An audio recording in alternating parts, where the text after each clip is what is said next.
So, next question tayo. So,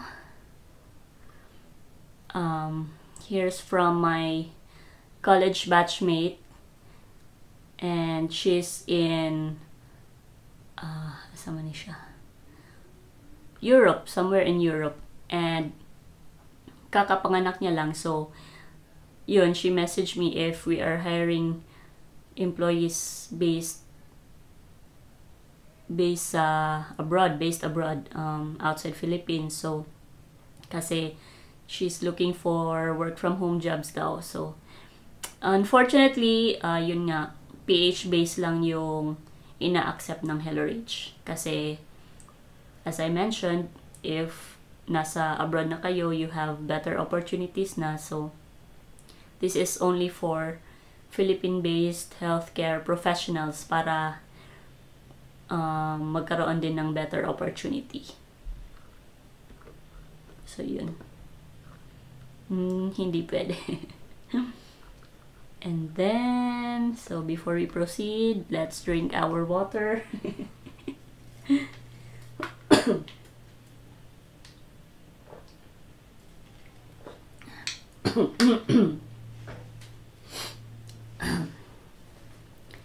Next question.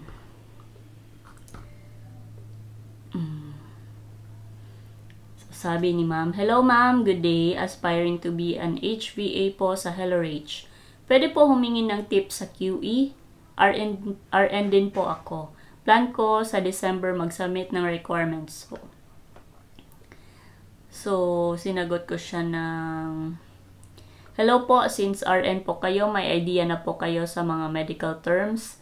Need mo na lang i-refresh yung knowledge nyo po if needed. Then, may idea na din po tayo sa SOAP notes and referral letter since ginagawa natin yan sa hospital. Pero may konting kaibahan po yung style nila. Kumbaga, same but not quite. Ang ginawa ko po, nanood po ako ng mga video sa YouTube and TikTok about that po. Then, I asked her, okay na din po ba yung typing speed nyo? Sabi niya, sa ngayon po, nasa 40 words per minute pa po. So, I told her, keep practicing lang po. And then, sabi niya, sige po, salamat po. Word ako, baka di ako pumasa. Plan ko na kasi mag-resign sa December. So,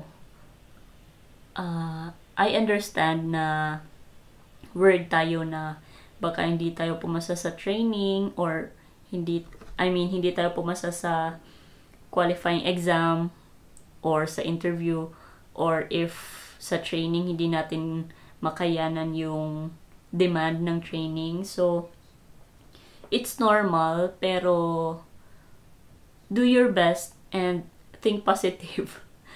Kaya naman yung training. And then, ano po ba na ang question ni ate?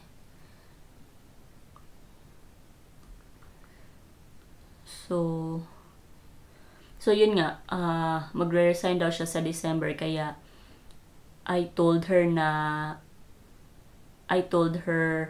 walang salary yung training, so better be ready sa mga expenses. So sabi niya, oo ma'am, kaya nga medyo worried, pero may work pa man din hobby ko, kaya tipid-tipid na lang muna. So yun. Konting sacrifice talaga. And then, ano po ba? So, sabi niya, I sent her the link sa story time ko sa HelloRich training. And she said, yes po, I'm watching it right now. So, thank you, ma'am. And she said, nakaka-inspire po kayo. So, thank you. And I told her na mahirap talaga ang training. So, sabi niya, yes po, expected ko na po based sa mga nababasa ko. Pero, huwag kayong matakot. Doable naman yung training. And ma-enjoy nyo yung training kasi you will meet new people, you will make new friends, ganyan. And, ayun nga, sabi ko, pero ma-enjoy mo naman siya later on. Yung lahat kayo, puro pagod, pero go pa rin. Yung, it's so helpful na may makakausap ka sa training. So, in my case, may ginawang group chat yung groupmates namin. So, dun kami nagsasabi ng mga nafe-feel namin during training, yung, pagod na ako, ganyan. Tapos na ba kayo sa ganito, ganyan. So, it's so helpful na alam mo na pareho kayong nararamdaman. You're not alone, so ganyan. So, yun lang yung question ni ma'am. So, next question tayo. So, next question. Sabi niya, "Hi po, congrats for being HelloRage HVA." Thank you po. Pwede question lang, okay lang po ba sa training yung as in little to zero knowledge na po for HVA? As in more than a decade na po kasi ako and no clinical experience. I want to try sa HelloRage. Kaso, pinanghihinaan ako ng loob. Still practicing my typing skill though, as a 42 to 45 kapag panay practice. Pero if I rattle, nababawasan. So, sabi ko, hi, I have zero experience din po bilang HVA and sa BPO. 2012 pa ako naging nurse. Yes, ganun na katagal. And 4 months lang yung hospital experience ko. So, di naman talaga kailangan ng experience as long as medical-related course grad ka po. No license required pa nga. Sa typing naman po, practice lang talaga para mag-improve. And sa training, may everyday typing activity, yung sinabi ko. Hanggang grad, kaya mag-i-improve ka talaga. Need mo lang talaga i-hit yung 50 words per minute sa application. So, yun. In my case, hirap talaga ako dun sa 50 words per minute para sa application. Kaya, nung na-hit ko, yun, sinubmit ko talaga. And then, sabi niya, thank you po ma'am. Last na po, sa typing is talagang I need to look at the keyboard. Okay lang po ba yun?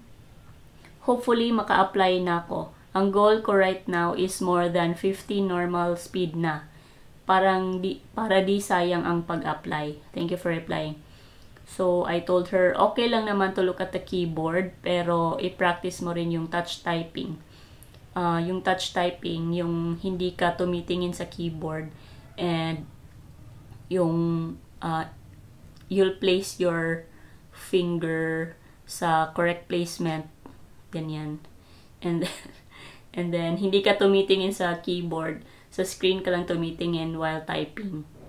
So, you need to practice that. You need to memorize, and eventually magiging muscle memory na siya. So, kahit hindi ka nakatingin sa keyboard, alam mo yung tinatype mo. So, yun. Parang may sariling mind na yung fingers mo.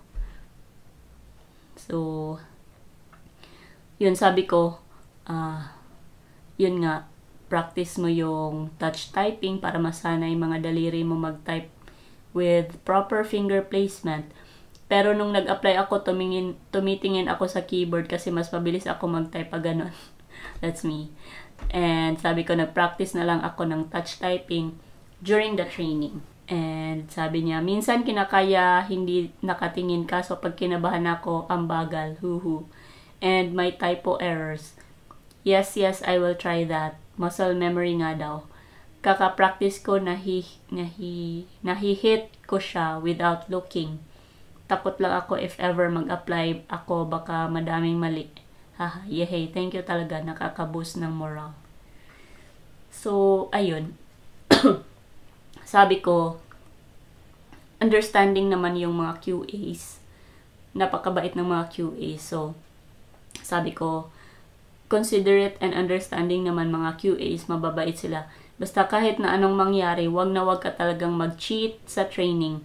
big deal talaga sa kanila ang cheating and bullying. Mataterminate talaga. So, this is really true. It's a big no-no talaga yung cheating and bullying sa training. During our time, may mga batchmates ako na nang bully. Second week yata yun sa training. So, may speaker, tapos parang tinatawanan nila. And sa Zoom yun, so on cam kami, so kitang-kita ng mga QAs. So, ayun, na screenshot yung reaction nila, as in, yung tumatawa sila, na screenshot yun. Tapos, nakarating sa head QA, so, ayun, inimbestigahan yung case nila. And, sadly, eventually, na-terminate talaga sila sa training. So, hindi na sila nakapagpatuloy sa training. So, yun. Wag na wag mag-cheat and no to bullying during the training. So, yun lang yung question ni ma'am.